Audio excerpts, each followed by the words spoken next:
Well, Gaffer, it came late, but you deserve the 3 points today. Yeah, I thought we were excellent first half.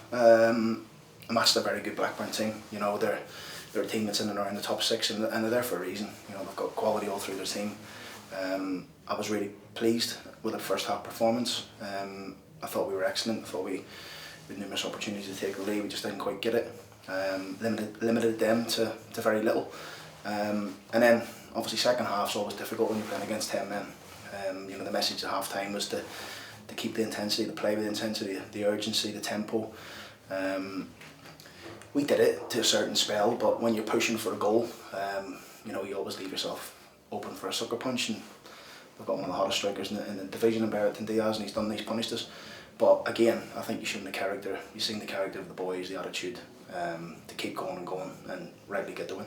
Yeah, take you back right to the start. Sami Smodic started as a sort of right wing back when you're defending. I guess you wanted him as high as possible, and it seemed to work. He didn't have too many problems defensively. I thought he was outstanding, Sammy, and it's a position he's never played in before.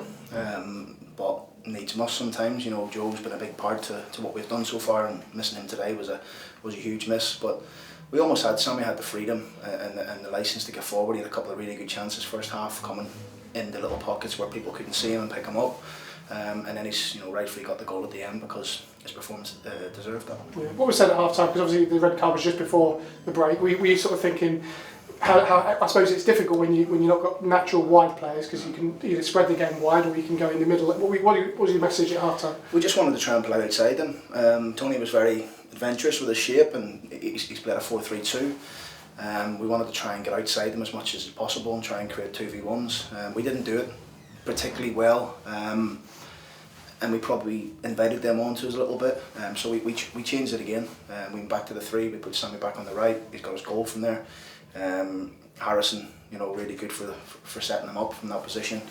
And then obviously, the finish from Jack Murray, when you put him in positions, it's 9 times out of 10 it's a goal. Yeah, he scored a great goal obviously at QPR, but that kind of goal where you sort of go back to goal, you got to swivel onto your weaker left foot. That's all about technique, isn't it? Yeah, I mean he was on for half an hour. Jack, he's made the keeper made a very good save at his near post, and he's got the winner for us. That's what he is. Jack's a goal scorer. He's obviously a little bit frustrated he's not in the team at the minute, but Jack's a top player. He really is, and he has been for many years. And I'm looking forward to working with him, for many more years. I know you had to be adventurous because you needed to win the game anyway, but you probably ended that game with more strikers or more attacking players on than you've ever had. Yeah, pleased to see Joel Randall back. He's only had about 4 or 5 sessions with us, so we had to be really careful with him. Mentally, he's in a great place, and I think he was really positive when he came on. He could have had a goal himself, a good block or save on the line.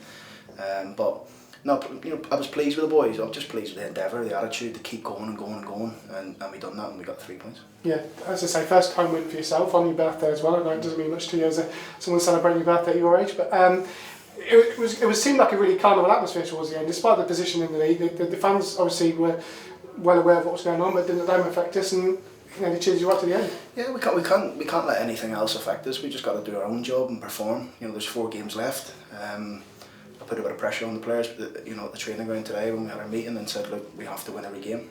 It's as simple as that if we want to stay in this division, and even that might not be enough. But we want to be strong and competitive in every game we play, and I think we have been for 7 or 8 games now. Yeah, that's the consistency you were speaking about, wasn't it? Aside from this probably second half against Middlesbrough, you wanted to see a level of performance where you're not surprised by it going up and down, and you're getting that at the moment. Yeah, it's all about how you approach the game.